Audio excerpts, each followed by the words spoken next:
మీరు ఎంతమందిని అయితే యాడ్ చేసుకుంటూ వెళ్తారో ఆ లైఫ్లో మీరు డెఫినెట్గా సక్సెస్ అవుతారు.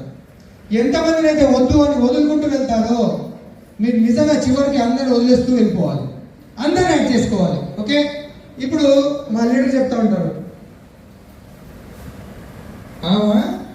మొన్న నేను వేసుకున్న చీర కంటే ఎక్కువ చీర కట్టుకుంది, కాస్ట్లీ అంట, వేషం వేసింది, ఆమెకి నాకు చెల్లు, మేము మాట్లాడుకోము, ఆమెకు మాకు పడదు, అసలు మమ్మ కనపడితే మామూలు పడదు. ఆమెని అట్లా చూడటం కంటే కూడా క్లియర్గా చూస్తే ఒక క్రౌన్ కనపడాలి మీకు. ఆమెలో ఏమైనా యాడ్ చేసుకోవాలి, యాడ్ చేసుకోండి. ఆమె ఏమంటది, ఇవేంటి మొన్నటిదాకా మొహం చూసి తిప్పేస్తుంది, ఇప్పుడేంటి ఏదో వచ్చి ప్లాన్ చెప్పేస్తుంది, ఏదో ఉంది, ఇక్కడ తీసుకొచ్చి కూర్చోబెట్టండి. ఆవిడ లైఫ్ని మార్చాలనుకుంటున్నారని మీ మంచి అభిప్రాయం ఆవిడ కనపడుతుంది కదా. మంచిలో ఎప్పుడు మన పేరు వినపడాలండి, చెడులో ఎప్పుడు మన అక్షరం కూడా ఉండకూడదు. అది చెడు